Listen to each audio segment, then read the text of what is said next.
So we're going to continue and work with these equations and these story problem type things.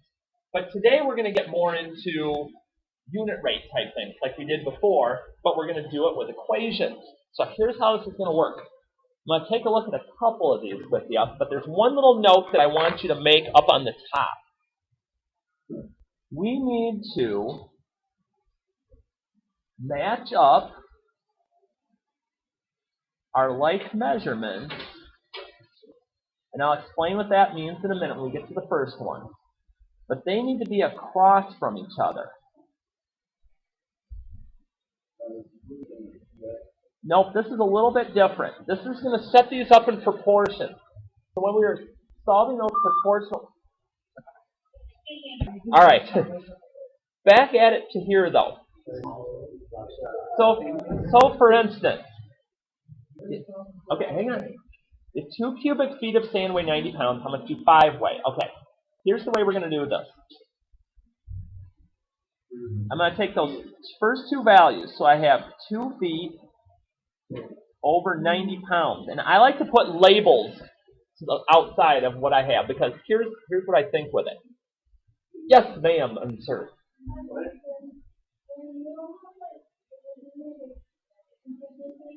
Okay, I'm going to come back to that in a bit. Right now, we need to, because I see you're even doing the integer things, even kind of see what's going on here, but I will answer that in a bit.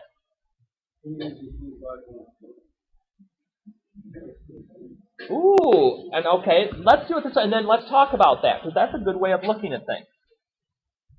How much do 5 feet, so again, feet go with feet, over x? We're just going to cross multiply and divide like we were doing with the proportional equations before. So I've got 2 times x is 2x. 90 times 5 going this way is 450.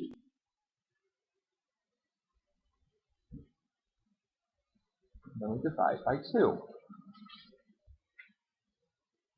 Now, Eric brought up an interesting point. He said, why can't I just do 90 divided by 2 and then multiply by 5 and do the same thing? Good point. Because what we're actually doing is the exact thing he's asking about. He's just doing it in a slightly different order than we are in here. And I don't have a problem with that. If you want to roll with it that way, that's fine. I just like showing it this way so you can kind of see what's going on as you're trying them. Okay? So for instance, let's say we're trying out, let me move down a little. I want to take a look at 5 and 6 specifically here. Alright, so number 5. If 1 gallon of paint covers 450 square feet. Okay. So I've got 1 gallon, and I have 450 square feet. How many gallons are needed to paint a room with 675 square feet? Where does the 675 go on the top or the bottom of my fraction? The bottom, because that's where my feet are. So when I cross multiply then, and yes, you can get decimals or fractions for answers, but my last step again is just to divide. What's my x going to be for my calculators, people? 1.5, thank you. 1.5 gallons is what I'm going to need. Now I need my labels, because I want to make sure I know what it is I'm trying to find here.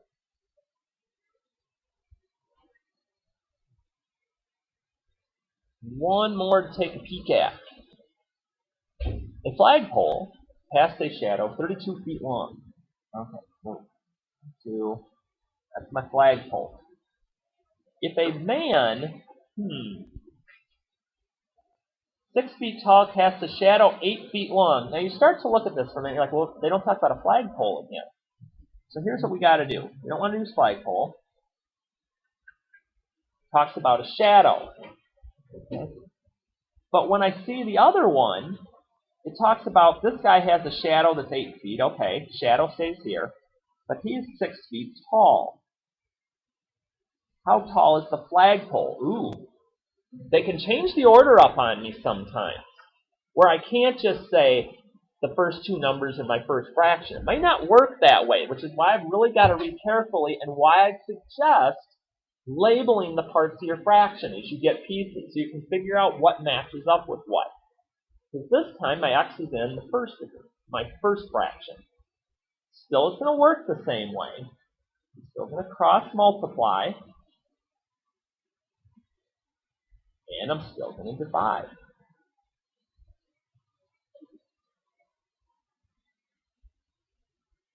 We find out the flagpole is 24 feet tall. But you start to see, okay, if I put the things together that are alike, I'm just doing a quick multiply and then dividing and done. Okay? Let's see, I'm trying to see if there's any other ones to look at. The other ones look bad over here. I think we hit the worst one. I think we're looking okay. So here's what I want to do. I want to flip to the other side now. Back on the other side, these are going back to what we were doing yesterday. Because I wanted to make sure that we saw those things for a second day so we can make sure they're going okay. So for instance, perimeter of a rectangle. Now remember, perimeter, 2W plus 2L. 2 widths and 2 lengths. So my perimeter is 128 inches. The length is equals 3 times the width. So here's how this works. When I go to start doing this, I know my P, 128, so equals 2W plus 2, but when I get to L, this new value that I just found is going in for the L. It doesn't replace the 2, it just replaces the L part. So now I can solve this. 2 times 3 is 6W. And I'm not doing opposites here. These are just like terms that I'm combining. 2 and 6 is 8. And my last step is to divide by 8. My width ends up being 16 inches, but I'm not quite done. I gotta find the length. So what do I have to do to find the length then? Right, my length is going to be 3 times my width that I just found, 16. My length is 48, and I'm good. That's how it's going to work as far as the rectangle problems go. In the triangles, we kind of had that example yesterday that talked about making sure it's side 1, side 2, and side 3. So consecutive integers. Number 8. All right.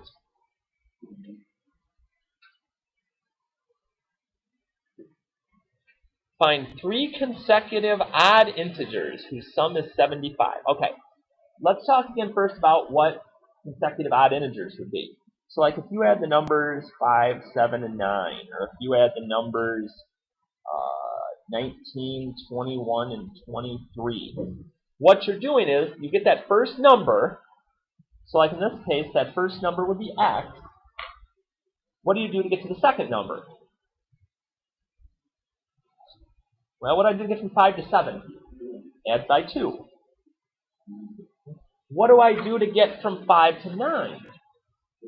4. Okay. So my first integer will be x. Yeah, then x plus 2 and x plus 4. And it exactly is the same thing for even. So when I do this, I do x plus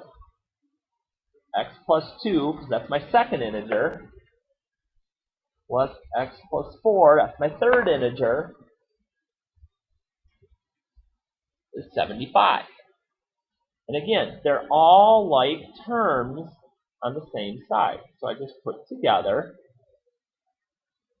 the parts that are alike.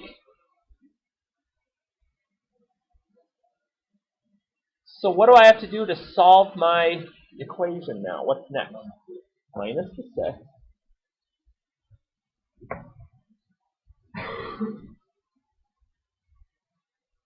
Last step, divide by 3.